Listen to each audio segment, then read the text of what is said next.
I'm going to roast you a chook, but not the traditional way. This one's slightly different. I'm going to be marinating it in a delicious teriyaki sauce. And instead of a whole roast chook, just to speed it up, I have butterflied it or spatchcock. It's the same thing. So this process is actually quite easy. It's as simple as getting some kitchen shears and then cutting down the backbone to open up the chicken like this. Then you just want to press on the breast like that and flatten it as much as you can. Now for the teriyaki sauce, I'm going to use one that has all the flavours in one bottle. This one's mild sweet and it also has a slight ginger flavour to it too, which is great. You want about 3 tablespoons and look at the lovely consistency of it. You don't need too much because I don't want it to be swimming in a teriyaki sauce. This is going to be used as a marinade. So to this, I'm also going to add some white pepper. So 2 ingredients. Be quite heavy on the white pepper, and that's it. Now our chicken goes in and we're just going to marinate it on all sides, okay? And you can see its lovely dark colour. This smells fantastic. So we're just going to turn it over again, skin side up, and just ensure all of that marinade is over it. Use your hands for this just to make sure it's completely coated. So I'm going to cover this with some cling film and then straight into the fridge.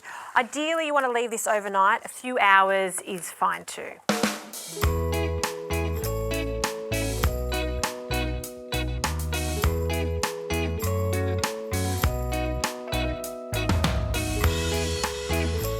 All right, the chicken is looking good. I've just removed it out of the fridge.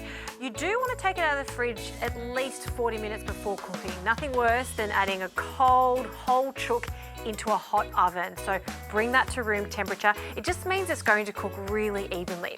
Now I've also melted some butter because we're going to use that just to glaze the chicken. It's going to be absolutely delicious.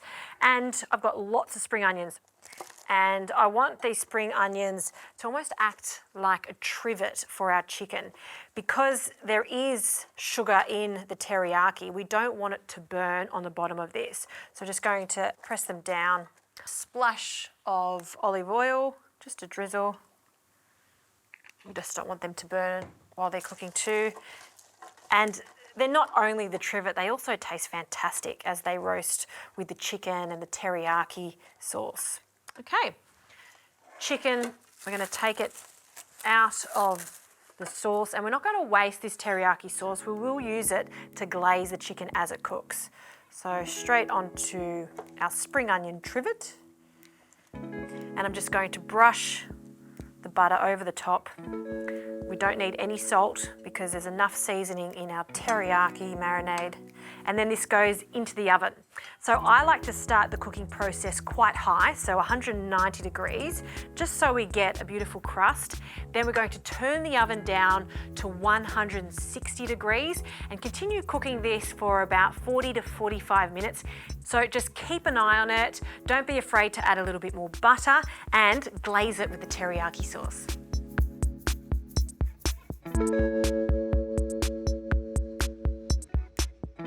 How beautiful does this teriyaki chicken look? And it smells sensational.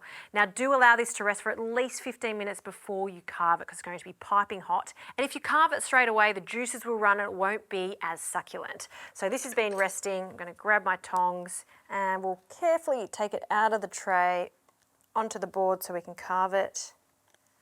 And look at all of the juices in here. We didn't add much liquid. I just basted it once, twice with a bit of that butter and the extra teriyaki sauce. And these have just become so sweet and soft. I don't want to waste those, so they go straight onto my plate. Some of the juices onto our plate. And because this is butterflied, it's so much easier to carve. Look at this, just with the tip of my knife, this just falls away. Oh, so tender. I'm going to place that on whole. You can cut that up even more if you like into quarters. So you can detach the thigh with the leg, but I just think this looks so pretty as is. And then I'm going to keep this on the bone, so straight through the breastbone. Cut that in half again. And And then straight onto the plate. Look at that chicken. You can really see the distinction between that flesh and that beautiful crust from the teriyaki. Just pop the next one there. Oh, that looks so pretty. I have some coriander. This is totally optional, and I'd serve this with some simple rice. Just a few of those little sprigs just for that chicken to pop. And that's my teriyaki roasted whole chicken. Definitely not done in the traditional way, but I think this way is even better. The results are phenomenal every time.